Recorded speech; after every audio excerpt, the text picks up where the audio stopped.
Baik, assalamualaikum warahmatullahi wabarakatuh. Kita coba kuliah kita obrolan kita mengenai reprov ini kita mulai. Ya, jadi terima kasih teman-teman yang sudah hadir pada acara kuliah, bukan kuliah ini sebenarnya lebih banyak kepada ngobrol gitu ya tentang reprov. Dan pada kesempatan kali ini ya saya sebetulnya mengundang mahasiswa-mahasiswa tingkat 3 atau siapapun yang berminat sebetulnya gitu ya.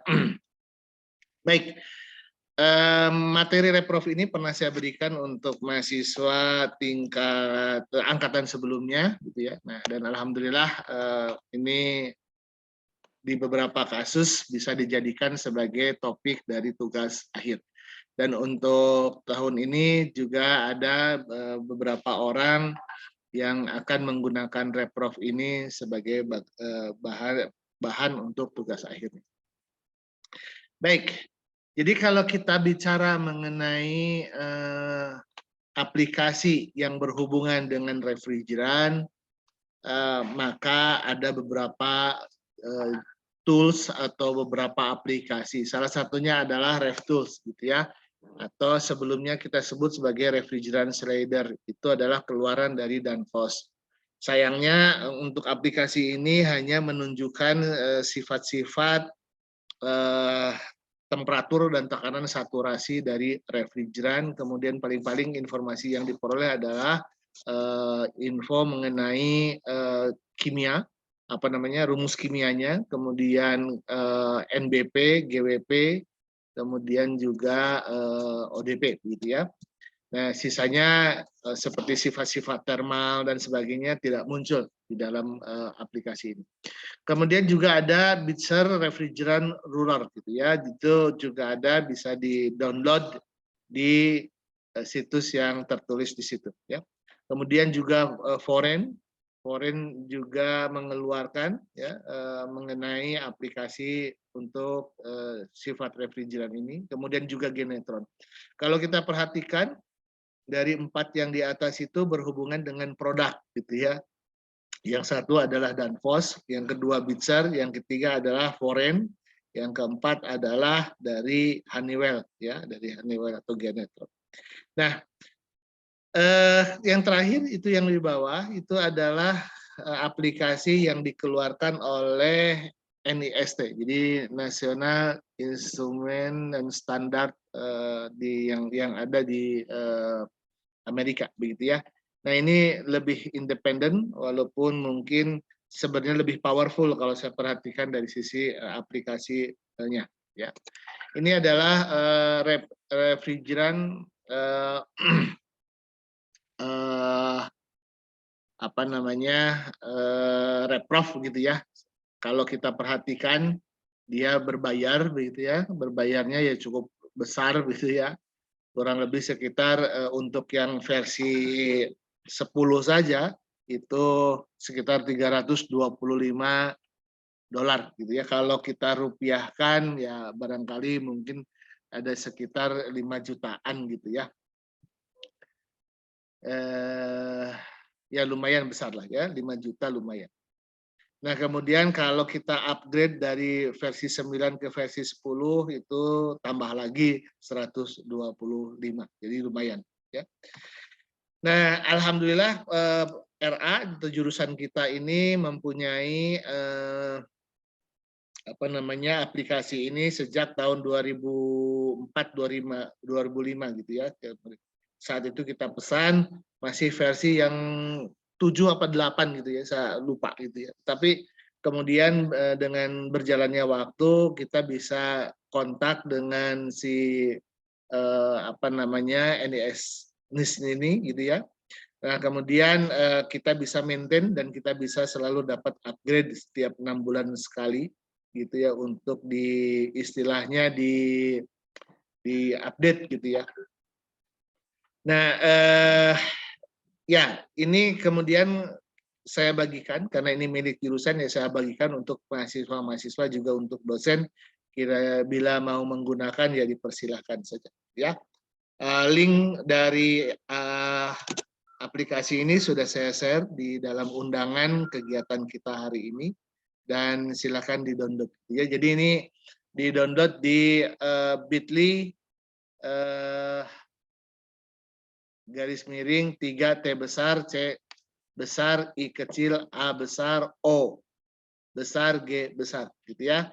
Jadi silakan yang belum download untuk melakukan proses download ini, dan saya coba kirim di kolom chat.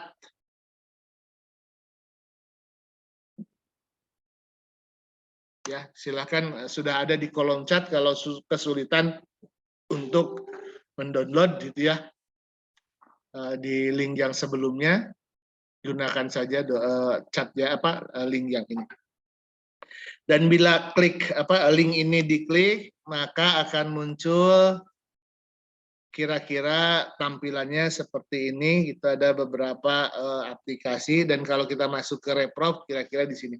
Nah, yang bit.ly ini saya lupa apakah ke root directory softwarenya atau langsung ke directory Reprof-nya. Ya, saya lupa. Tetapi di dalam Reprof, directory Reprof minimal ada 5 file gitu ya. Ada mengenai readme-nya gitu ya, kemudian juga ada setup. Bila belum pernah menginstal Reprof, maka kita harus mendownload yang 944 setup ini. 944 setup ini adalah sebenarnya versi awal dari versi 10.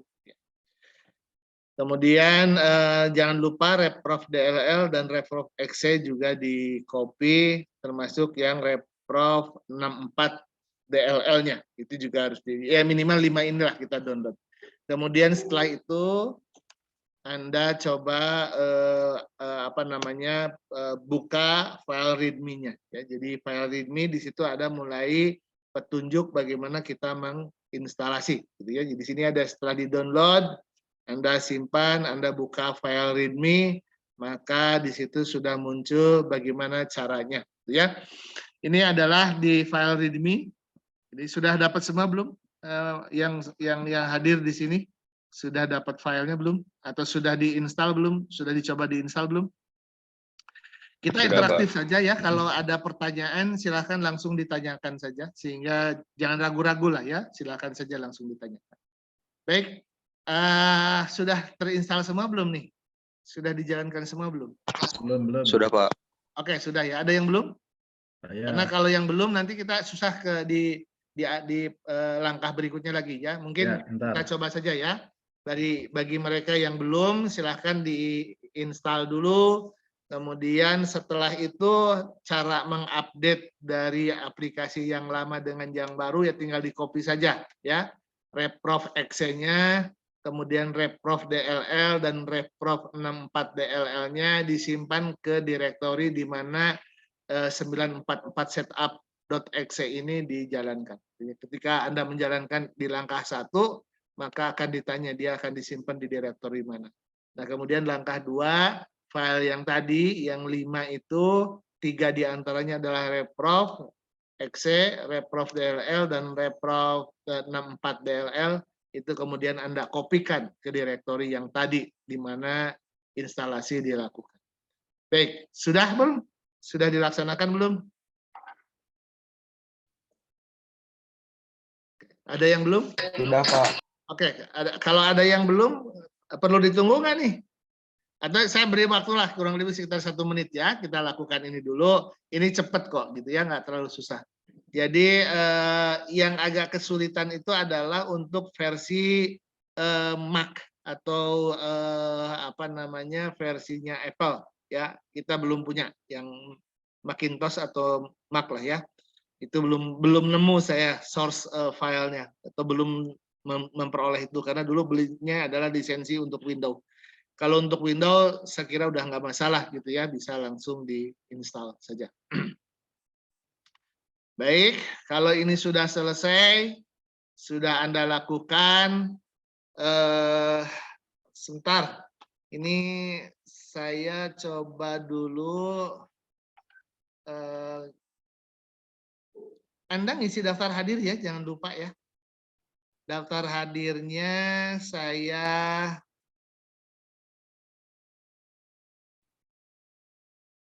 share di chat ya. Saya share di chat. Silakan mengisi daftar hadir dulu.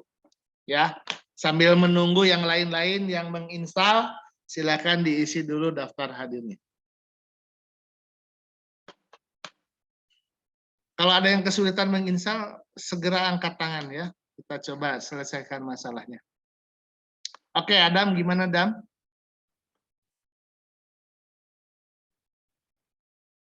Halo Adam. Halo, ya Pak. Gimana Adam? Ini Pak mau nanya, Adam udah install yang ininya, udah di-download semua filenya. Terus yang apa namanya, yang file yang refprov.exe, DLL dan yang ininya udah ditaruhin di direktorinya gitu Pak. Cuman terus kan apa disuruh di manage yang ini ya, yang di Excel ini Pak. Oh, Excel belum. Kita belum belum. sampai situ. Kita masih install dulu ya, install dulu. Oh, oke. Oke Ya, ya, siap. install dulu. Oke, nanti kita lanjut ke situ ya. Ya. Ngopinya copy ke directory mana ya? Kok nggak ketemu saya? Copy ke directory mana itu? Direktorinya tempat menginstalasi, Mas. Ketika kita menginstal reprov, pasti ditanyakan ke direktori mana nih? Atau reprov ini disimpan di mana? Biasanya ada di program file, Mas. Program file reprov. Program file, jadi masuk di apa namanya, installer ya, di drive C biasanya, Mas. Iya. Oke. Di drive C-nya ada di program file X86 kalau nggak salah ya. Yang 86 ya. Ya, X86. Kemudian di situ ada reprov. Ya. Atau kalau nggak ada NIST misalkan, ya, tergantung tadi defaultnya apa ketika menginstal. Udah ketemu Mas? Udah. Ya. Oke, ya. Jadi sekali lagi kalau Anda tidak menemukan, biasanya dia ada di program files di X86 ya, di program file atau yang X86. Oh, bukan yang 64 ya? Dia sebenarnya 64 Mas, tapi dia nyimpennya di situ. Saya sendiri nggak tahu kenapa kok. Iya. Oke. Sip.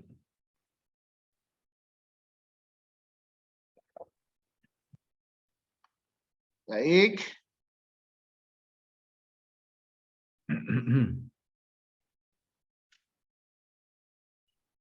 Ya. Saya coba tunjukkan dulu. Jadi kalau Anda sudah ada, jadi ini ya di direktur di sini itu ada reprov. Nah, Anda simpan yang tadi, yang apa namanya reprov DLL, ini reprov DLL, kemudian juga ada reprov 64 DLL, kemudian reprov exe-nya Anda copy dari hasil downloadan tadi ke sini, gitu ya. Kalau sudah selesai, ya sudah begitu ya. Tinggal kita mau mencoba. Nah, misalkan kita coba reprovnya ya, kita coba reprovnya. Ini gimana caranya kalau saya sharing apa yang ada di layar, saya share gitu, gimana caranya? Entire. Pakai entire. Pakai entire.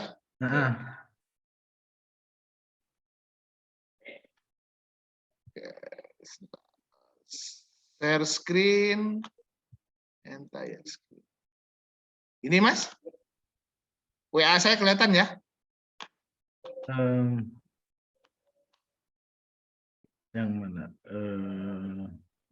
Ya, WA-nya kelihatan. Oke. Ini WA saya ya. Oke, berarti ini benar-benar entire ya. Sekarang saya coba klik start. Oke, muncul nggak di layar?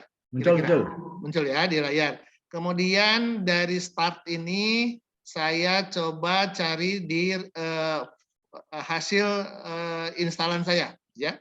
Hasil instalan saya itu ada di reprov ya, ada di folder reprov. Kemudian saya klik di dalamnya ada aplikasi reprov, saya klik lagi reprovnya. Gitu ya. Akan muncul seperti ini. Muncul nggak? Muncul. Oke ya. Jadi ada muncul reprov seperti ini. Kemudian berikutnya lagi adalah saya tinggal klik continue saja ya, continue. Nah, maka di sini informasi yang ada di sini adalah ada di bawahnya, itu paling bawah itu ada tulisan current fluid nitrogen, gitu ya. Nah, kita bisa ubah-ubah. Jadi di sini ada file, itu adalah untuk nyimpan, membuka, dan sebagainya. Kemudian ada file edit, kalau kita ingin mengedit tampilan atau mengedit data, dan sebagainya. Kemudian ada option. Mas, Ya. punya saya munculnya the RefProp DLL you are using has expired. DLL-nya di copy dulu yang tadi udah belum, Mas? Udah, Udah. tapi nggak tahu dia mintanya yang mana nih. Di situ ada yang 64 DLL, ya, ref PR 64 DLL sama satu lagi yang RefProp DLL, ada 2. Oke, kita kembali ke sini lagi, Mas. Kembali ke sini lagi. Ya. Program kita, ketika kita download, kita Ya. akan nyimpen file.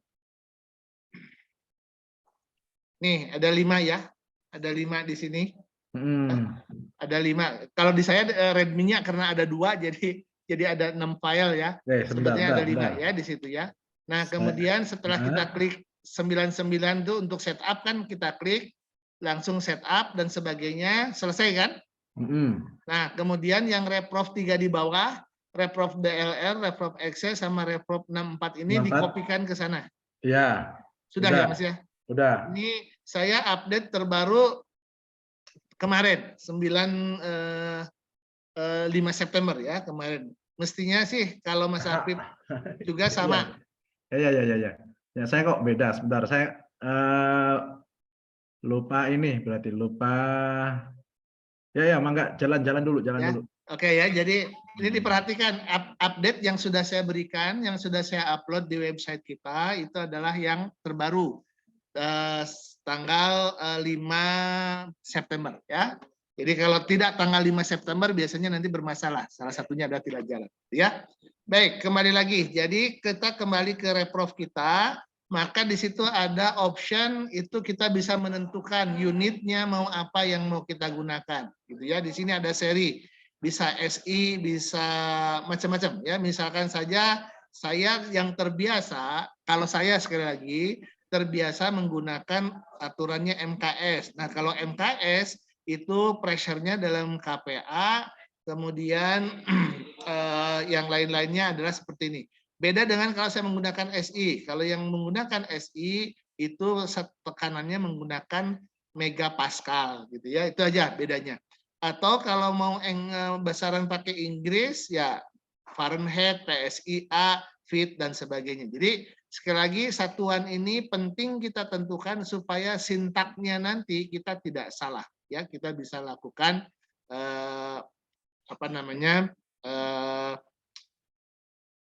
menyesuaikan dengan keinginan kita ya.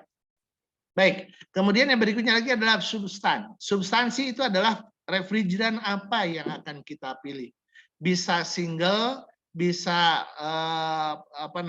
campuran dan sebagainya. Jadi di sini ada misalkan kalau substansinya adalah murni, artinya murni itu hanya terdiri dari satu zat saja ya. Misalkan amonia berarti ya NH3 gitu ya, atau argon misalkan ya, atau bensin dan sebagainya. Jadi hanya terdiri dari satu saja.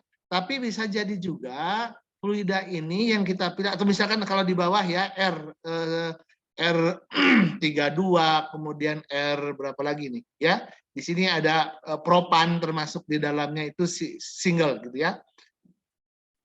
Gitu ya. Jadi ini adalah refrigeran yang bisa kita gunakan ya. Kemudian berikutnya lagi, ini saya cancel, bisa jadi substansinya adalah misalkan ini ya, campuran antara 404 itu campuran dari R125, R134A, R143A dan seterusnya, atau 507A dan seterusnya ya. Jadi ini disebut sebagai refrigeran campuran ya. Kemudian juga kita bisa lakukan mencampur sendiri. Misalkan saya ingin campur lah kalau R22 dengan R32 32 dicampur dengan proporsi seperti apa. Itu kita bisa lakukan ya. Jadi mendefinisikan sendiri refrigeran, mencampur refrigeran dengan konsentrasi tertentu bisa kita lakukan dan kita bisa beri nama apa saja gitu ya, tergantung selera kita ya. Nah, ini adalah beberapa cara menghitung. Berikutnya lagi adalah bagaimana kita menghitung atau menentukan atau mencari sifat-sifat fluida begitu ya. Apakah dalam keadaan saturasi atau titik tertentu dan sebagainya. Kita juga bisa memplot ya, melakukan plotting pada diagram ya, misalkan bisa diagram TS, biasa diagram TH, biasa diagram pH dan sebagainya. Tapi jangan berharap kualitas gambarnya sebagus yang ada di ASTRAE ya. Diagram pH misalkan gitu, terus Anda berharap diagram pH-nya mirip dengan yang di ASTRAE. Tidak, kita kadang-kadang harus mendefinisikan sendiri ya, besaran apa yang mau ditampilkan, skalanya berapa dan sebagainya. Kita harus menentukan. Jadi kalau Anda mau nyoba-nyoba di aplikasi ini kita bisa lakukan menggambarkan diagram pH untuk refrigeran yang kita mau. Yang tidak ada pun bisa kita coba ada-adakan. Dalam arti kata campuran ya. Misalkan tadi campuran propan dengan isobutan dicampur berapa persen, kemudian kita buatkan diagram pH-nya misalkan seperti itu. Nanti kita bisa di acara yang akan datang, saya kira kita bisa lakukan seperti ini. Jadi sekali lagi ini adalah aplikasinya ya. Kalau ini sudah ada, sudah bisa dijalankan, berarti sudah benar, gitu ya. Baik, saya close saja untuk yang yang aplikasi ini, karena kita akan fokus ke bagaimana RepRof ini diaplikasikan di Excel kita, gitu ya. Baik, sekarang saya pindah lagi ke presentasi saya. Jadi setelah ini maka Anda akan dapatkan tadi sudah saya tunjukkan bahwa di dalam kalau kita klik di Start, kemudian akan muncul folder RepRof, kemudian ketika klik RepRof-nya, kemudian juga akan muncul tadi tampilannya seperti ini. Kemudian juga kalau kita klik Continue, kita akan dapatkan menu aplikasi seperti ini gitu ya. Kebetulan kalau ini defaultnya udah saya ubah waktu itu jadi Propan ya. Jadi ini sekali lagi adalah tampilan dari RepRof kita. Nah, kemudian langkah berikutnya lagi, bagaimana caranya kita menginstal RepRof kita di dalam Excel ya. Yang kita mulai dari langkah yang ketiga ya. Langkah yang ketiga itu adalah kita buka Excel-nya dengan cara klik kanan dan kita run sebagai administrator. Jadi jangan langsung diklik Excel-nya ya. Lebih bagus adalah Anda keluar dulu dari Excel, kemudian Anda buka lagi Excel, tetapi dibuka sebagai administrator. Karena kita akan mengubah beberapa hal di sini. Kalau bukan sebagai administrator atau sebagai user saja, maka kita tidak bisa nge-save nantinya. Ya. Oke, silakan dilakukan. Kalau ada yang belum, ya ngikut saja lah ya, kira-kira gitu ya. Baik, sudah selesai? Ya. Kemudian pilih new worksheet, gitu ya. Oke, kemudian pilih file option di situ, ya, di situ. Kemudian dipilih, diklik di file, kemudian di option, gitu ya. Kemudian pilih adds in, gitu ya. Pilih adds in, kemudian manage Excel add-ins dan kemudian tekan go. Dan baru kita browse, gitu ya. Baik, kita coba, saya coba hidupkan Excel-nya ya. Saya coba hidupkan Excel saya. Nah, saya buka Excel. Setelah saya buka Excel, blank worksheet, saya klik, kemudian saya file, option, gitu ya. Kemudian setelah file option, adds in di sini. Nah, kemudian saya klik di Excel adds in ini, saya klik go, gitu ya. Go. Nah, kemudian karena di sini saya sudah menginstal aplikasi DLL atau adds in di Excel itu ada beberapa, ada RepRof, kemudian ada psikometrik juga. Nah, saya sudah lakukan. Tetapi kalau Anda belum melakukan, biasanya ini masih kosong, jadi tidak ada di dalam tulisan ini. Maka Anda lakukan browse, ya. Anda lakukan browsing dulu. Kita cari. Masih ingat Anda tadi nginstalnya di mana? Anda cari installnya di local CD, kemudian tadi di program file tempat kita menginstal reprof itu, kemudian kita buka reprofnya, Nah di sini ada nih reprof XLA dan reprof ribbon. Jadi Anda boleh pilih, yang penting adalah yang yang XLA ya, yang reprof XLA yang Anda install. Kalau yang ribbon itu tidak terlalu penting, tapi kalau mau diinstal juga bisa. Anda lakukan situ ya. Kemudian klik di situ di open. Setelah di open nanti akan muncul. Kemudian setelah itu langkah berikutnya lupa saya. Sebentar. Langkah berikutnya apa tadi? Oke. Oke, setelah diokekan gitu ya. Nah, browse, pilih XLA, centang, kemudian tekan OK. Selesai sudah gitu ya. Jadi setelah pilih reprof XLA, dicentang reprof edge in-nya dan tekan OK, ya. Maka seharusnya Excel kita sudah sudah terinstall atau Excel kita sudah terhubung dengan reprof, gitu ya. Nah, Anda coba tuliskan ya. Di salah satu sel di dalam Excel itu Anda coba tuliskan reprof atau sama dengan reprof kurung buka titik 2 tanda petik 2 D tanda petik 2 kemudian koma. Nah, ini harus diperhatikan.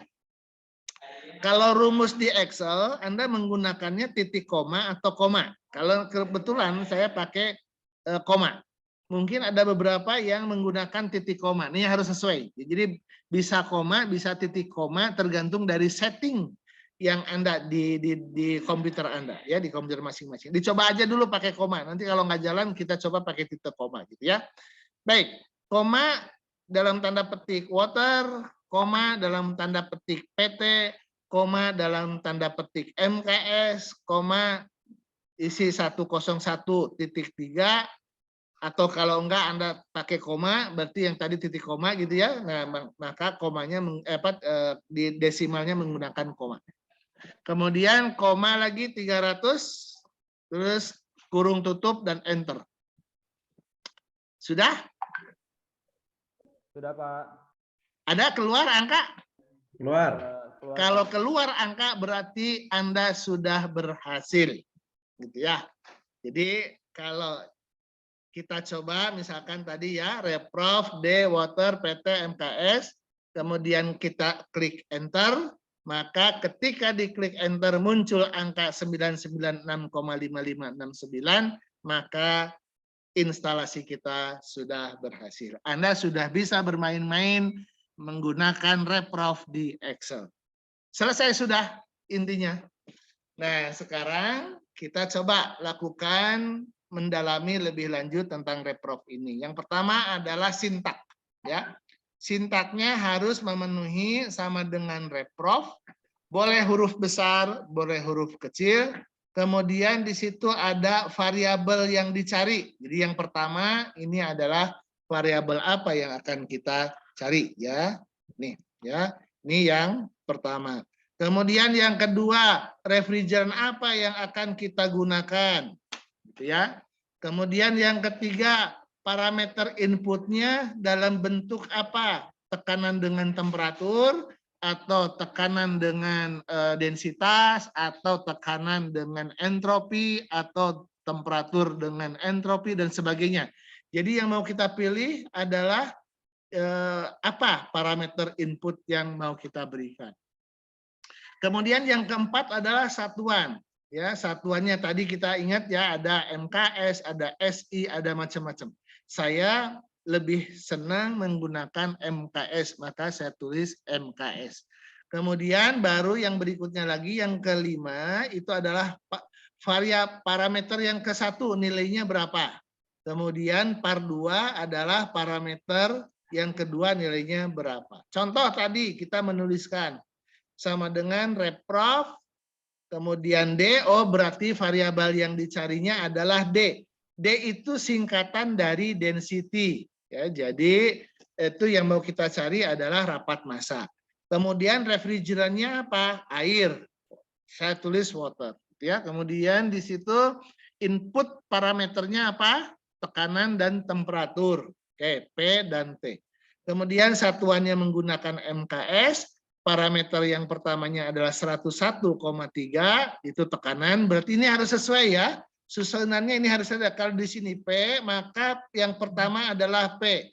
Kalau yang keduanya adalah T, maka yang keduanya juga harus sama. Ini harus T juga, gitu ya. Jadi parameter satu berhubungan dengan variabel yang pertama, parameter yang kedua berhubungan dengan parameter input yang kedua. Ini harus sama ya, harus sama.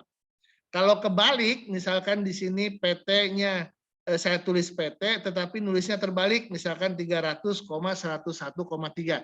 Mungkin menghasilkan angka, gitu ya, tetapi boleh jadi angka itu salah, ya, tidak sesuai dengan yang kita cari. Jadi harus cocok. Ya, jadi itu kira-kira yang bisa saya berikan untuk yang dasar reprofnya kita.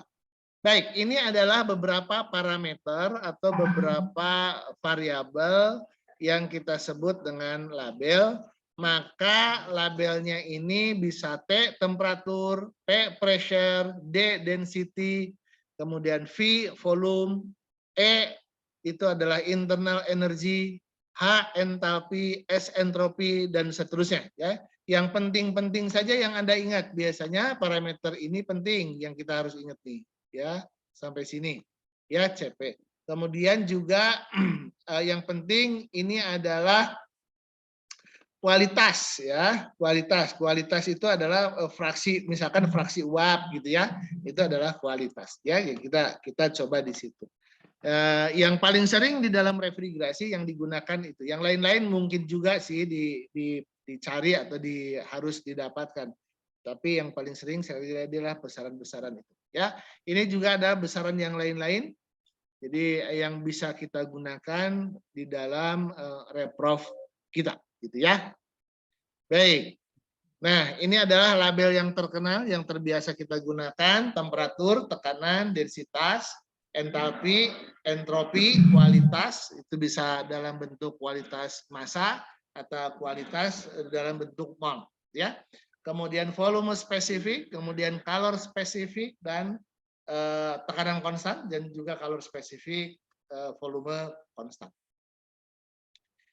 Nah, ini ada beberapa yang parameter input pasangannya gitu ya. Ini ada satu kaidah yang harus Anda pahami gitu ya. Kalau ada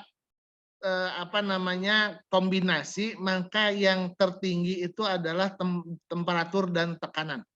Jadi kalau misalkan Anda mau mencari tekanan dan entalpi gitu ya, parameter inputnya adalah tekanan dan entalpi, Anda jangan menuliskan HP. Jadi H itu entalpi, P itu tekanan. Berarti parameter inputnya adalah entalpi dan tekanan.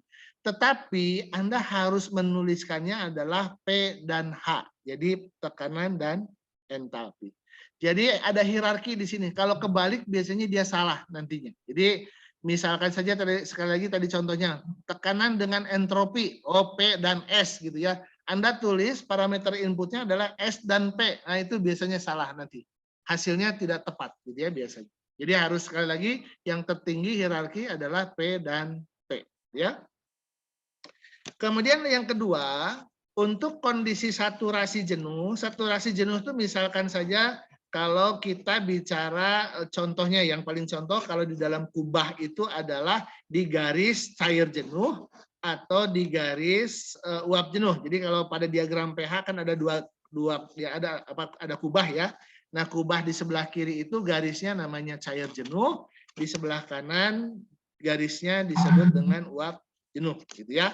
Maka kalau kondisinya di titik-titik di sepanjang garis tadi, kita tambahkan kondisi saturasi. Misalkan saja VAP untuk kondisi vapor atau uap gitu ya. Sehingga kalau kita tulisnya adalah PVAP, itu artinya adalah parameternya tekanan pada kondisi jenuh uap gitu ya.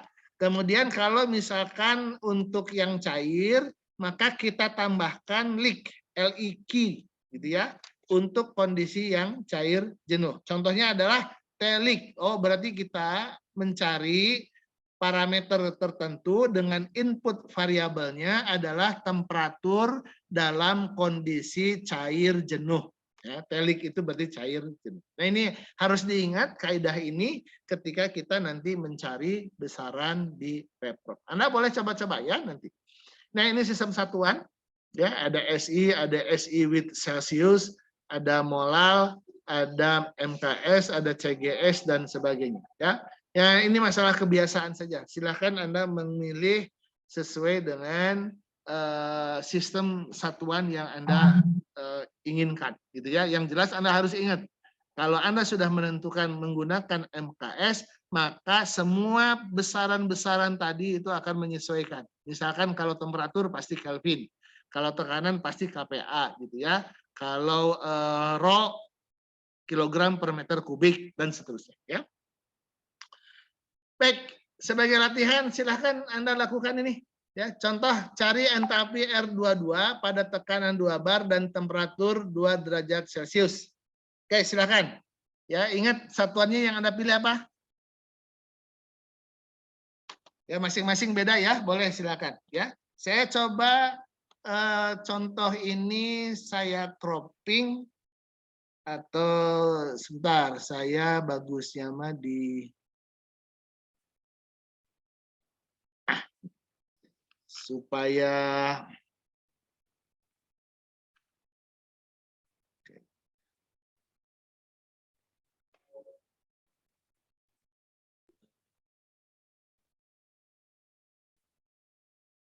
oke, saya copy dulu, kemudian saya masuk ke Excel. Oke.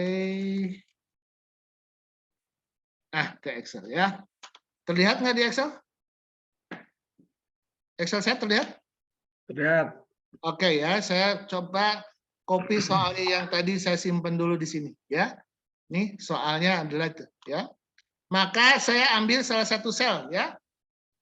Baik, siapa yang bisa mau nyoba? Saya kasih contoh dulu ya. Untuk soal nomor 1, ref prop gitu ya, refrigerant property kurung buka, yang dicari apa? Cari nilai entalpi. Oh, kalau entalpi berarti pakai H. Entalpi H, sorry. Titik 2 entalpi H gitu ya. Koma, refrigerannya apa? R22. Oh, lupa saya. Pakai tanda petik R22. Oke. Koma. Tekanan 2 bar. Oke, berarti kita tuliskan di situ adalah tekanan P dan T. Ya, kita masukkan. Satuannya mau kita pakai apa nih? Misalkan saja sekali lagi saya mau pakai MKS gitu ya. MKS. Maka parameter inputnya yang pertama adalah yang kita masukkan adalah yang 2 bar. Nah, karena kita menggunakan MKS, maka 2 bar ini harus kita konversi dulu menjadi kilo Pascal. Oh, 2 bar itu adalah 2 dikalikan dengan 100 kPa. Ya, 100 kPa. 1 bar itu kan 100 kPa. Oh, sorry. Koma ya. Koma, kemudian temperatur. Nah, karena temperatur ini kita pakai MKS, maka satuannya harus diubah ke Kelvin. Maka kita tulis dia dengan 25 ditambah 273,15. Nah, ini adalah konversi dari Celsius ke Kelvin. Setelah kira-kira ini selesai, sudah, maka saya enter saja. Enter. Maka kita dapatkan soal nomor 1 itu satuannya adalah kilojoule per kilogram. Ini entalpi. Oke, kalau mau diubah lagi, saya tulis di sini H sama dengan gitu, misalkan ya. Oke, ada yang bisa nomor 2, ada yang berani? Disebutkan saja caranya. Silakan, mahasiswa. Ada yang bisa enggak? cari nilai tekanan saturasi. Tekanan saturasi pada temperatur 0 derajat Celcius untuk R22. Ada yang bisa? Oh, yang ditanya adalah P saturasi, gitu ya. Oke. Ada yang bisa? Saya challenge nih, mahasiswa, siapa yang bisa? Angkat tangan.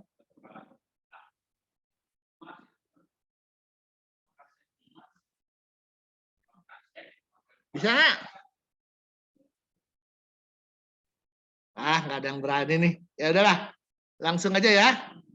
Sekali lagi kita tuliskan ref, sama dengan ya, jangan lupa. Sama dengan ref prof, gitu ya.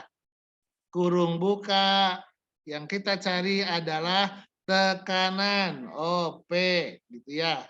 Kemudian refrigerannya adalah R22, ya. Kemudian yang berikutnya lagi adalah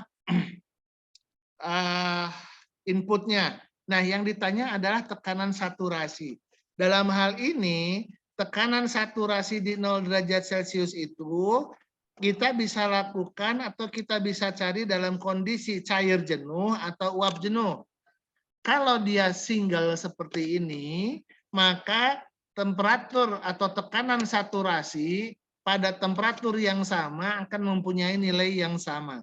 Jadi, tekanan liquid dengan tekanan uap itu akan sama.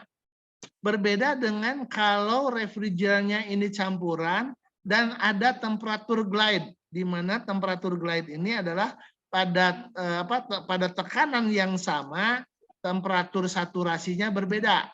Oleh karena itu kita harus pastikan yang cairnya atau yang jenuhnya.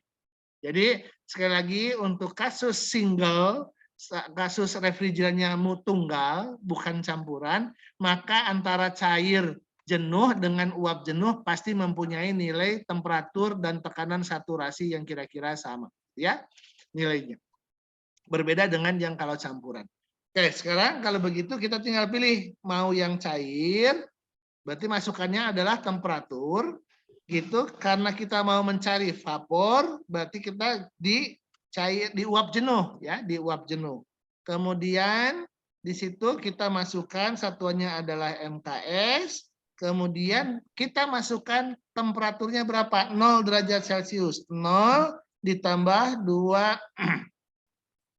273,15 gitu ya. Nah, kalau seperti ini Anda boleh langsung koma dan tidak usah diisi lagi, langsung saja ditutup. Boleh. Karena apa? Karena sudah dicantumkan untuk parameter yang kedua itu adalah kondisinya vapor atau jenuh. Itu adalah jenuh, uap jenuh ya. Maka kita enter, maka akan keluar ya. Ini tekanan di 22. Oke, betul ya. Berarti tekanan ini adalah satuannya P kilo pascal ya, KPA kilo pascal ya. Kalau kita barkan maka ini tinggal dibagi dengan 100, maka ini adalah bar gitu ya. Baik, sampai sini bisa diikuti. Jangan lupa ya di kolom chat sekali lagi ada daftar hadir. Silakan diisi bagi yang belum mengisi daftar hadir. Ya, diisi dulu daftar hadirnya ya. Ya, Raditya, silakan. Raditya, ada pertanyaan? Halo. Tadi angkat tangan Raditya nih. Oke, nggak ada. Pak Pratito, tadi ada angkat tangan? Mau tanya, Pak?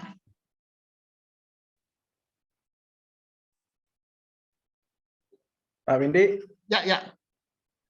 Yang untuk nyari tadi H, entalpi, hasilnya punya saya beda ya. Saya 429.3407. Apa yang beda Mas ya? Mas, ini udah betul belum? H, R22, H, R22, PT, MKS, 2 kali 100, 100,25 plus 273,15 sama tuh.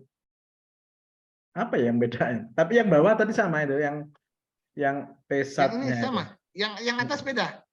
Yang atas Ah, beda. Mestinya angkanya sama, Mas. Masa beda? Sintaksnya udah sama. Nggak ngerti saya. Apa yang beda? H, Oh, R22. 25 plus 273-nya benar, Mas? Iya, 25 plus 273. 0,15. 0,15. Oke. Wah, walau alam saya nggak ngerti kalau itu. Kenapa kok beda ya? Iya. 2 kali 100 boleh nggak? Hah? 2 kali 100 mungkin. 2-nya kurang. Oh iya, duanya. Betul. Ada duanya ya. Betul, betul, betul. Ya. Udah. Sama. Sama, Mas? Iya. Oke, siap. Nah, 100-nya aja tadi yang kelihatan. Ya kan itu 2 bar ya. Ya, 2 bar kali 100. Betul. Oke, sekarang yang ketiga. Silakan. Kita coba yang ketiga. Densitas. Kalau densitas itu D berarti. Kalau saya malas, saya kan orangnya malas sedikit nih. Saya copy aja gitu ya. Oh, lebih cocok yang pertama ya. Tekanan dan temperatur. Yang pertama nih, cocok. Nah, saya cuma tinggal ganti tekanannya berapa? 10 ya. 10 gitu. Kemudian temperaturnya berapa? 15. Nah, gitu ya. Oh, ini yang dicarinya adalah densitas. Ininya ganti dengan D. Dah, selesai. Itu pasti kilogram per meter kubik. Kilogram per meter kubik. Densitas ini D. Nomor 4. Yo, disamakan ya jawabannya ya. Anda mencoba sendiri ya. Samakan jawabannya ya. Cari temperatur uap jenuh. Oke, vapor jenuh R22 pada tekanan bar. Oh, kalau jenuh yang ini berarti saya copy. Oke. Saya pastikan di situ. Tapi pertanyaannya adalah uap jenuh. Kalau uap jenuh berarti di sini harus vapor. Oke, vapor benar. Kemudian R22 pada tekanan 3 bar. Oke, di sini bukan P tapi P. Kemudian di sininya saya ganti adalah dengan 3 kali 100. Ya, enter. Dapat 300. Tuh. Oh, salah. Ininya adalah T. Oke. Ya, T. Ini adalah T saturasi. Gitu ya. Itu berarti dia adalah Kelvin. Kalau diubah ke Celsius, ya ini tinggal dikurangi 273,15. Nah, ini dia temperatur. Ya, Celsius. Ya, selesai. Nomor 5. Ganti refrigeran ini. Wah, capek. Gitu ya. Oke, sekarang karena kita harus mengganti 32404 290, maka cara yang paling mudah kita coba linkkan. Refrigerannya kita linkkan dengan ini ya. Jadi saya ditulis saja di sampingnya sekarang kalau di sini R22 gitu ya. Kemudian di sebelahnya adalah R32, kemudian di sampingnya lagi R404 A gitu ya. Kemudian di sebelahnya adalah R290. Oke. Ya ini sebenarnya salah, tetapi sementara ini saya tunjukkan saja supaya Anda tahu juga nanti salahnya di mana. Saya copy saja ini semua. Saya copy, saya pindahkan ke sini gitu ya. Oke, kemudian ini supaya gampang gitu ya. Nah, saya ganti refrigerannya, R22-nya, ini saya ganti. Saya linkkan ke di sini. Sorry. Ini R22. Ini saya linkkan ke sini. Saya kasih koma. Oke. Nah, ini supaya dia tidak lari, maka saya kunci dengan tanda dengan memberi tanda dolar. Jadi kalau tanda dolarnya saya berikan di angka, sebelum angka, artinya yang saya kunci itu adalah row-nya. Barisnya tidak boleh pindah. Barisnya harus ada di baris nomor 9 berarti di situ. Oke. Kemudian ini juga sama ya. Di sini saya ganti R22-nya kita ganti dengan ini. Kemudian dikunci lagi, ya, dikasih tanda dolar. Kemudian yang ini juga sama. Kita lakukan hal yang sama. Kita ganti refrigerannya, kita linkkan ke nama refrigeran dan kita kunci di baris ke-9. Termasuk yang di bawah ini. Kita coba ganti lagi dengan ke R22 dan kita kunci baris 9-nya. Oke, dah. Sama ya, yang di sini sama. Bedanya adalah kalau rumus ini saya kopikan ke sini, maka refrigeran yang 32 sekarang yang ngisi ya. Jadi ini adalah untuk R22, R32 dengan entalpi pada tekanan 2 bar dan temperatur 25 dan seterusnya. Ya, jadi ini adalah untuk kondisi pertanyaan nomor 1 sampai dengan nomor 4, tetapi untuk refrigeran yang berbeda. Dan ini juga bisa saya kopikan untuk yang R404A juga, gitu loh. Jadi kita tidak perlu lagi satu-satu menuliskan rumusnya, cukup dilingkan saja. Kalau saya mau ganti, Pak, bukan R32 Pak, tapi R misalkan saja R berapa? 410A gitu ya, 410C gitu ya. Oke, ganti saja di sini 410C gitu ya. Oh, nggak ada ya. Atau ganti R410A. Nah, kalau gitu ada ya. R410A ada ya. R410C berarti nggak ada tadi ya. Oke, gitu. Jadi di sini sekali lagi kita bisa langsung mengubah-ubah dan bisa mendapatkan nilai refrigeran yang kita inginkan, gitu ya. Nah, sekali lagi yang kolom terakhir 290 kalau saya kopikan pasti hasilnya salah. Nah, ya. Karena apa? Karena R290 di dalam Excel di dalam Reprof itu tidak didefinisikan. Yang ada adalah namanya propan. Maka kalau propan ada artinya propan itu atau R290 itu adalah nama lainnya propan. Gitu ya. Jadi beberapa fluida tidak ada simbol refrigerannya atau tidak ada nama refrigerannya. Yang ada adalah nama zatnya, nama substansinya. Propan, isobutan misalkan. Jadi kita tahu isobutan itu R600 gitu ya. Kalau kita isobutan 600A, sorry, 600 R600A. Nah, tapi kalau kita tulis R600A nggak akan keluar, yang ada adalah isobutan. Jadi sekali lagi kita bisa lakukan hal ini dengan lebih mudah, gitu ya. Sampai sini ada pertanyaan, silakan sebelum kita lanjut. Sudah dicoba semua? Sudah bisa semua belum?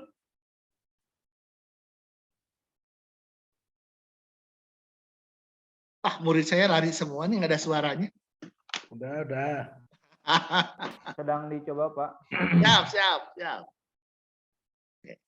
Ya, silakan kalau ada pertanyaan sambil mengendapkan dulu nih ya materi sampai di sini. Nanti kalau terlalu cepat mulak soalnya. Ya.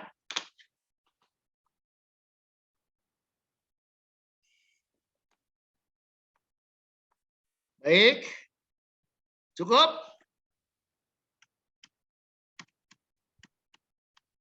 Kita lanjut kalau gitu. Oke ya, ini lanjut ya. Ini soal yang tadi. Baik. Nah, ini kita sedikit saja mengulas mengenai diagram pH gitu ya, supaya kita lebih mudah. Kan kita lebih banyak menggunakan diagram pH keseharian kita di dalam sistem refrigerasi, itu banyak pakai diagram pH. Jangan lupa ya, diagram pH itu sebelah kiri kubah itu adalah kondisinya subcooled atau cair, sebelah kanan kubah itu adalah superheat. Garis kubah ini disebut dengan garis cair jenuh, di kanan kubah ini atau di paling kanan kubah ini itu kita sebut sebagai uap jenuh. Di dalam kubah itu adalah campuran, ya. Kemudian kalau kita lihat ini adalah garis tekanan konstan, gitu ya. Jadi garis tekanan konstan itu adalah horizontal. Kemudian ada garis temperatur konstan, kira-kira tipikal seperti ini garisnya. Jadi kalau di sebelah kiri itu pasti turun ke bawah, kemudian sampai dengan cair jenuh, kemudian dia menguap, temperaturnya tetap konstan, kemudian baru di daerah superheat naik lagi temperatur konstannya ada ke bawah begini ya. Itu temperatur konstan. Kemudian kalau entalpi konstan ya paling mudah garis vertikal berarti ya. Kemudian garis entropi konstan, ini yang miring-miring di kanan itu adalah entropi konstan ya. Kemudian densitas atau volume spesifik konstan ya, di sini garisnya adalah yang melengkung, tidak tegak ke atas tapi melengkung agak ke kanan ya, itu yang kita sebut dengan densitas. Kemudian ini adalah yang di dalam kubah menyatakan kualitas ya. Kualitas itu adalah berapa besarnya fasa uap atau berapa banyaknya fasa uap di dalam campuran. Oleh karena itu di paling kiri pasti nilainya 0 karena di sini tidak ada uap, berarti fraksi uapnya 0. Sementara di paling kanan, karena dia kondisinya uap jenuh, maka fraksi uapnya adalah 1. Di antara itu, maka fraksi uapnya adalah 0,1, 0,2, 0,3, dan seterusnya. Ya, ini sangat bermanfaat ketika kita melihat kondisi dimasukkan evaporator. Biasanya kondisi dimasukkan evaporator, kita bisa tahu kualitasnya seperti apa. Ya, baik. Ya, ini adalah contoh untuk R404A diagram pH ya. Prinsipnya sama, tipikal. Cuma kalau dilihat dari sini kelihatannya lebih kurus ya kalau diagram pH untuk 404A ini. Baik, ini adalah kita coba ke aplikasi Reprov ini untuk sistem refrigerasi kompresi uap ya. Jadi kalau kompresi uap ini komponen utama kita adalah evaporator, kondensor, kompresor, dan alat ekspansi, di mana masing-masing punya kriterianya sendiri. Misalkan saja di evaporator itu kita buat temperaturnya sangat rendah, supaya temperaturnya sangat rendah maka tekanannya kita buat rendah, gitu ya. Bahwa tekanan evaporasi ini harus lebih rendah dari tekanan kabinnya, gitu ya. Kemudian tekanan refrigeran masuk ke evaporator, fasanya biasanya campuran atau umumnya campuran, artinya yang dominan itu adalah fasa liquid. Sementara di evaporasi karena dia menerima kalor dari dalam ruangan yang didinginkan atau dari produk yang didinginkan, maka refrigeran ini akan menguap sehingga keluar dari evaporator berubah fasa, sudah berubah fasa menjadi uap. Dihisap oleh kompresor, dinaikkan tekanannya menjadi tekanan lebih tinggi. Karena tekanannya lebih tinggi, maka temperatur saturasinya juga tinggi, ya, temperatur kondensasinya tinggi, lebih tinggi dari temperatur lingkungan. Akibatnya refrigeran akan melepaskan kalor ke lingkungan, ya, karena dia lebih panas, maka dia akan melepaskan kalor ke lingkungan. Akibatnya fasa dari refrigeran ini yang tadinya uap, dia akan mengalami perubahan fasa menjadi cair. Kita sebut sebagai kondensasi, tempatnya kita sebut sebagai kondensor. Sehingga cairan yang keluar di sini tekanannya masih tinggi, masuk ke alat ekspansi, diturunkan tekanannya, sehingga tekanannya jadi turun. Karena tekanannya diturun, temperatur saturasinya juga ikut turun, masuk ke evaporator, diuapkan lagi karena menerima kalor dari dalam kabin. Sehingga siklus ini akan terjadi terus-menerus selama sistem refrigerasi kompresi uap kita jalan dengan baik. Ini ada beberapa hal yang kita definisikan ya. Jadi apa yang disebut dengan siklus refrigerasi kompresi uap sederhana? Sederhana itu artinya bukan ideal ya. Sederhana ya sederhana saja gitu ya. Jadi kondisinya di mana di situ refrigeran keluar kondensor, nih keluar kondensor gitu ya. Itu adalah cair jenuh. Refrigeran keluar dari evaporator itu adalah uap jenuh gitu ya. Kemudian proses ekspansi dari 3 ke 4 terjadi secara isentalpi, ya, entalpinya konstan, ya. Kemudian proses di kompresor dari 1 ke 2 terjadi secara isentropi, ya, entropinya konstan. Dan proses di kondensor dari 2 ke 3 itu terjadi secara isobar. Demikian juga di evaporator 4 ke 1 isobar. Jadi gambar ini gambar sederhana saja. Keluar kondensor cair jenuh, keluar evaporator uap jenuh, proses di kompresor isoentropi, proses di alat ekspansi isoentalpi, di kondensor isobar, di evaporator isobar.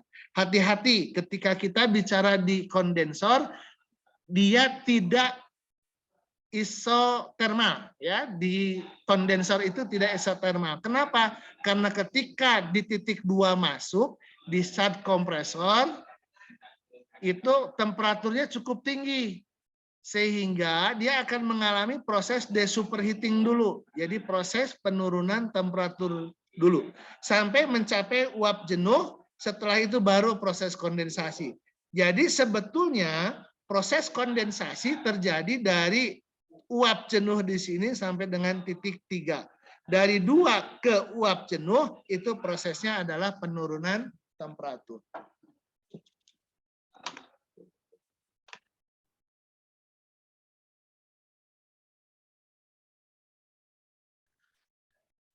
Ya, jadi prosesnya seperti itu, ya.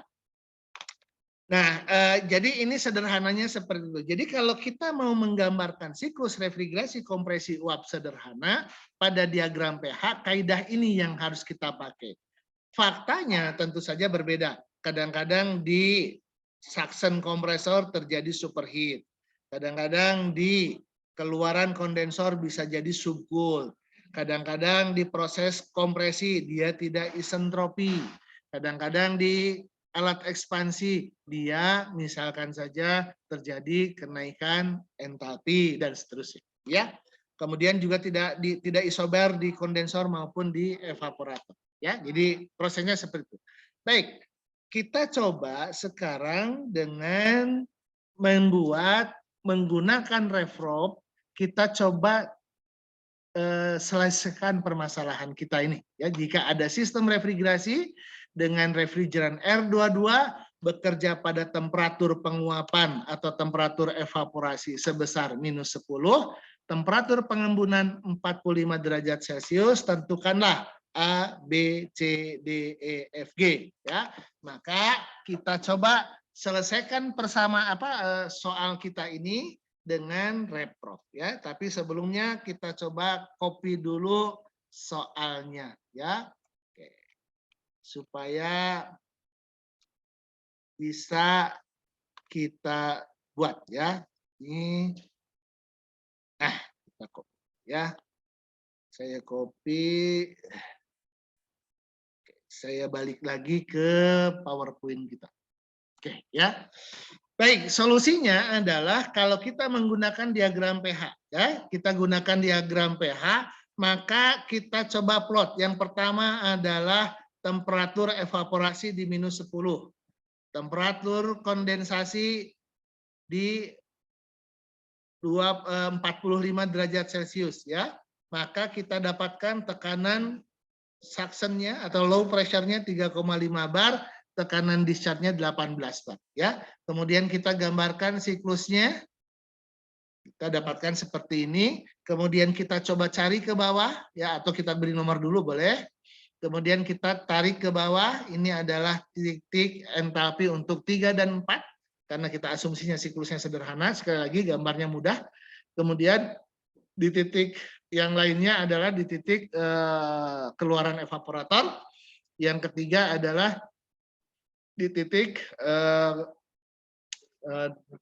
di discharge kompresor, ya.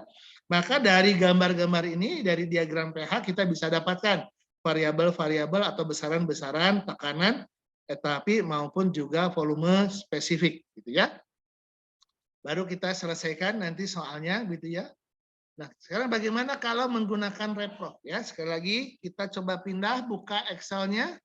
Ya, kita pindah lagi ke Excel, kita buka sheet yang kedua ya. Kita sheet kedua, soalnya saya tulis. Ulah, ini kok ada simbol yang aneh, nggak apa-apa ya.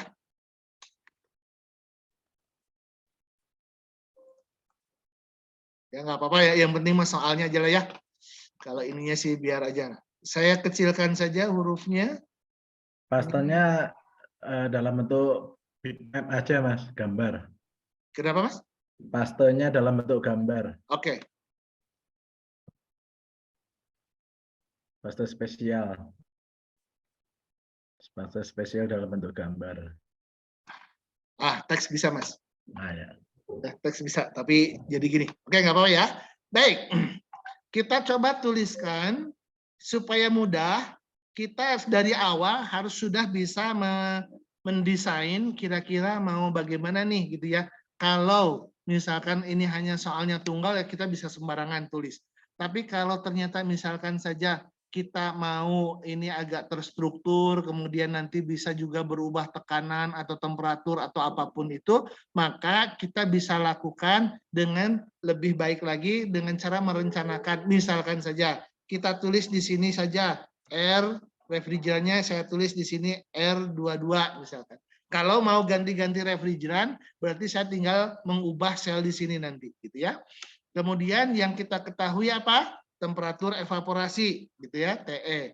Kalau TE diketahui, berarti yang kedua adalah temperatur kondensasi. Saya tulis di sini TE-nya adalah minus 10, gitu ya, dalam Celcius. Supaya kita juga tidak susah, bisa juga kita tambahkan di sini. Misalkan saya insert saja supaya tidak mudah, di sini Celcius. Jadi satuannya adalah Celcius, gitu ya. Gitu ya. Kemudian ini juga sama, satuannya adalah Celcius, gitu ya.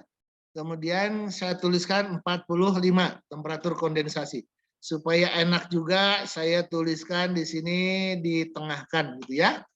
Nah, dari tekanan berarti kita bisa tahu berapa tekanan evaporasinya, ya. Kemudian di sini juga sama, tekanannya adalah tekanan kondensasi. Kita boleh mau mengubah ke bar langsung atau mau ke masih di kilopascal karena kita rencananya menggunakan MKS, maka saya gunakan di sini adalah KPA saja ya supaya gampang. Ini juga sama, ya. Baru kemudian dari situ kita coba lihat apa nih? Oh, entalpi. Saya butuh entalpi di titik 1. Oke. H di titik 1. Oke, supaya kita juga bisa mudah, kita coba kopikan gambar diagram pH-nya ya. Kita kopikan gambar diagram pH-nya ke Excel kita, gitu ya. Nah, ini supaya kita ingat simbol apa yang harus kita tuliskan di sini, gitu ya. Titik berapa saja yang harus kita tuliskan. H1 itu adalah di keluaran evaporator, masukkan kompresor. Untuk mencari di saat kompresor, saya harus tahu entropi di titik 1 juga. Ya, entropinya harus kita tahu di titik 1. Sehingga di titik 2 kita bisa tahu, oh entropinya sama dengan di titik 1. Kemudian kita tahu juga di H2 yang akan kita cari H2. Kemudian di titik apa lagi? Oh H3. H3 harus kita cari. Kemudian H4 harus kita cari. Selesai sudah, gitu ya. Yang paling gampang adalah H4 karena dia isoentalpi, maka ini akan sama dengan H3, gitu ya. Baik, kita cari H1. H1 itu adalah kondisinya uap jenuh pada tekanan pada temperatur minus 10. Maka kita cari dengan reprov, gitu ya. Reprov kita cari entalpi H, gitu ya. Koma, refrigerannya saya link sorry saya salah di bawah nih. Ini adalah harusnya satuan ya, kilojoule per kilogram. Saya lupa. Kalau ini adalah kilojoule per kilogram Kelvin. Kilogram Kelvin ya. Oke, kalau ini untuk entalpi sama semua ya. Gitu ya. Baik, kita coba tekanannya dulu kita cari ya, tekanan evaporasi. Maka kita cari dengan RefProf gitu ya, RefProf. Kita cari itu adalah besarannya tekanan gitu ya. Refrigerannya adalah saya linkkan ke R22. Kemudian saya coba di situ dengan inputnya adalah tadi apa? Temperatur. Karena temperaturnya yang ditanya adalah temperatur saturasi, maka saya tulis karena dia di evaporator, temperatur saturasi vapor, ya. Kemudian saya tulis satuannya adalah MKS. Kemudian saya tulis, saya inputkan temperaturnya yang ini, yang TE gitu ya. Tetapi dengan catatan saya konversi ke apa namanya? Kelvin. Kelvin, ya. Maka saya dapatkan temperaturnya itu, tekanannya ya, tekanannya KPA-nya segitu. Karena kita di sini kita belum ngunci, yang kita kunci sekarang karena saya mau ngopi ke kanan, saya kuncinya adalah di kolomnya. Kolomnya saya kunci. Nah, di kolom saya kunci, maka saya tinggal tarik ke kanan, kita akan dapatkan bahwa tekanan untuk kondensasinya dengan temperatur kondensasi plus 45 itu kurang lebih sekitar 1.700 kPa atau kurang lebih sekitar 17 bar ya, 17,28 ya. Kemudian entalpi ya sama juga RefProf gitu ya, RefProf.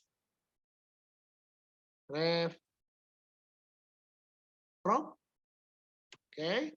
Saya cari adalah entalpi, refrigerannya adalah R22, saya kunci saja supaya tidak berpindah dulu kolomnya di situ. Oke, kemudian ini di H1, H1 itu karena dia evaporator, keluar evaporator berarti juga sama ya. Karena kita sudah punya tekanan dan juga temperatur, maka kita boleh gunakan tekanan atau temperatur. Supaya karena soalnya masih temperatur, ya kita pakai temperatur saja. Temperatur vapor gitu ya. Temperatur vapor, kemudian MKS juga, kemudian berikutnya lagi temperaturnya adalah temperatur evaporasi ini gitu ya. Kemudian jangan lupa ditambah dengan 273,15 konversi ke Kelvin. Sudah selesai. Nah, dapat ya H1. Kemudian mencari entropi di titik 1. Karena kita mencari apa? Kenapa kita mencari entropi di titik 1? Karena untuk dasar mencari entalpi di titik 2. Titik 2 itu adalah entropinya sama dengan titik 1, tekanannya tekanan high pressure, ya, tekanan discharge. Oke, maka kita dapatkan di sini S1 itu, sudahlah biar gampang, yang ini saya copy saja, yang ini saya copy gitu ya. Saya paste di sini gitu ya. Cuma saya ganti, saya tidak mencari entalpi tapi mencari entropi. Dapat tuh entropinya sekian. Maka di titik 2 itu adalah karena parameter yang kita punyai adalah tekanan dan entropi, ya sama gitu ya, kita coba masukkan RefProf gitu ya. Kemudian yang kita cari adalah entalpi, kemudian refrigerannya tetap kita gunakan ini dengan catatan kita kunci dulu kolomnya seandainya diperlukan gitu ya. Kemudian masukannya adalah sekali lagi tekanan dan entropi. Jadi saya tulis P dan S ya. Nah, kemudian satuannya adalah MKS gitu ya. Oh, sorry. Titik 2-nya koma 2-nya belum. MKS, koma di atas. Kemudian berikutnya lagi parameternya. Oh, yang pertama adalah parameter tekanan. Nah, tekanan karena di sini sudah KPA ya saya tinggal linkkan saja ke sana. Kemudian entropinya juga sudah ada di sini satuannya. Yaitu selesai sudah, dapatkan adalah H2.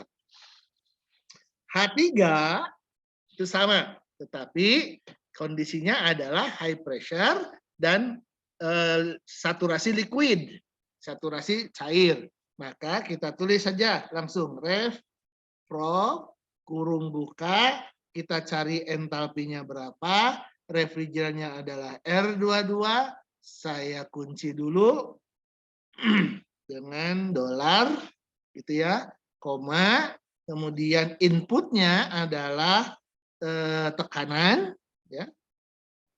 Temperatur juga boleh. Saya ubah sekarang di sini pakai tekanan karena kita mencarinya cair jenuh, berarti kita tulisnya di sini adalah liquid ya. Liquid dengan satuannya adalah MKS, kemudian parameter inputnya adalah tekanan di high pressure. Nah, gitu ya di situ. Koma kurung tutup. Tik, sudah. Nah, dapat. Karena di sini H4 H3 isoentalpi ya tinggal beginikan saja disamakan. Ya. Maka kita sudah bisa menghitung tadi pertanyaannya adalah tekanan kerja di dalam sistem nomor A. Tekanan kerja sistem ya ini, tekanan kerja sistem ya. Oke, atau nantilah gitu ya. Kemudian apa yang tanya nih? Efek refrigerasi, oke, QE. QE efek refrigerasi satuannya pasti kilojoule per kilogram, maka kita dapatkan di sini QE itu adalah H1 kalau di sini dikurangi dengan H4. Oke, H1 dikurangi H4. Ya. Kemudian kerja spesifik kompresor W, C gitu ya. Kerja kompresor. Satuannya apa? Masih juga ini ya. Maka kerja spesifik kompresor itu adalah selisih entalpi 2 dan 1. Oke, tinggal dikurangkan saja. 2 dikurangi 1. Oke, dapat gitu ya. Kemudian heat rejection. Heat rejection itu adalah kalor dibuang di kondensor. Berapa? Satuannya masih kilojoule per kilogram gitu ya. Oke. Kemudian ini adalah selisih entalpi masuk dan keluar kondensor. 2 dikurangi 3. Oke, H2 dikurangi dengan H3. Oke, selesai. Terus apa nih? COP. Oke, COP. COP itu adalah perbandingan antara energi termanfaatkan terhadap berapa energi yang diberikan. Oh, yang termanfaatkannya apa? QE. Kerja yang diberikannya adalah WC. Oke, berarti ini bisa kita hitung. Sama dengan QE dibagi dengan WC. Dapat. Ya. Efisiensi refrigerasi. Kalau begitu, untuk efisiensi refrigerasi, saya harus menghitung dulu COP Carnot-nya. Ya, Carnot-nya kita hitung.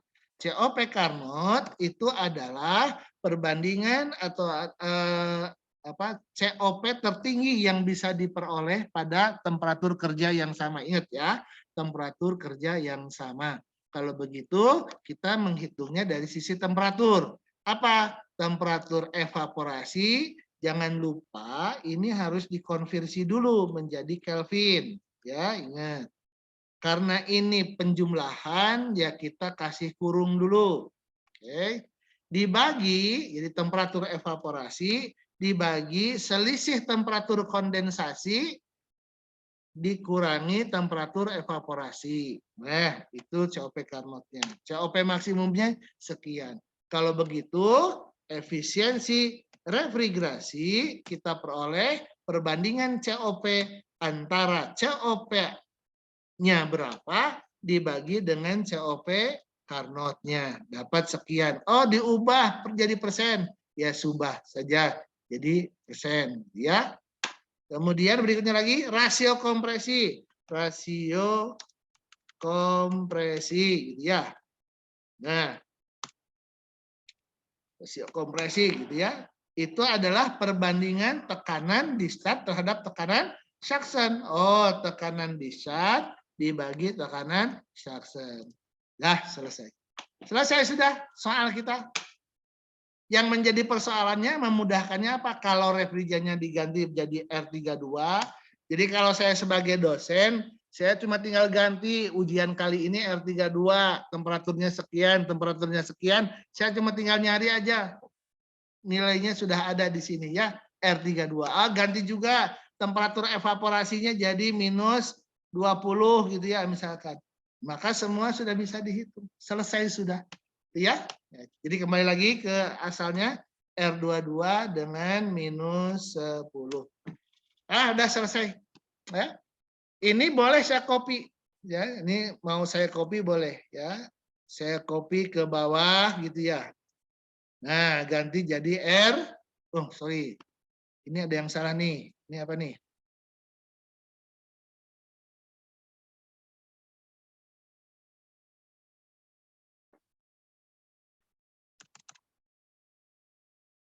Ya, ada yang salah refrigerantnya ya. Refrigerannya salah berarti nih. Ya, saya bisa ganti jadi R32.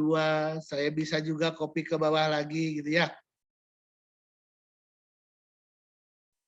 Jadi R33 nya ganti jadi R berapa? R410A gitu ya. Ya, jadi kita bisa lakukan analisis, kita bisa banyak. Coba Anda bayangkan nanti ya, suatu saat Anda melakukan pengujian. Ada misalkan tiap menit Anda lakukan mengukur tekanan, temperatur, dan sebagainya. Sistem Anda, gitu ya. Lakukanlah pengukurannya selama 1 menit, kemudian Anda lakukan selama 2 jam, misalkan saja. Berarti Anda punya data berapa? 1 kali 60 kali 2. Ya, ada 120 set, ada 120 set soal. 120 set data. 120 set data ini Anda harus hitung COP-nya satu-satu. Terbayang nggak Anda harus cari tabel dan sebagainya? Maka caranya adalah dengan seperti ini. Anda masukkan tekanannya berapa, temperaturnya berapa, dan sebagainya. Anda hitung entalpinya. Satu saja cukup sampai benar dulu. Berikutnya adalah copy paste rumusnya. Maka Anda sudah bisa mendapatkan COP dan sebagainya dari waktu ke waktu dari hasil pengukuran Anda. Tidak perlu satu-satu, biarkan saja Excel yang menghitungnya. Anda cukup logikanya saja yang dijalankan. Berikutnya lagi adalah Anda tinggal ngecek benar apa tidaknya. Saya kira itu yang bisa saya berikan ya. Apa lagi nih? Saya teruskan lagi di PowerPoint kita ini. Ya udah selesai. Baik, saya kira itu yang bisa saya sampaikan. Cukup ya. Sudah jam 10.30 sesuai dengan perjanjian. Kita tutup acara kita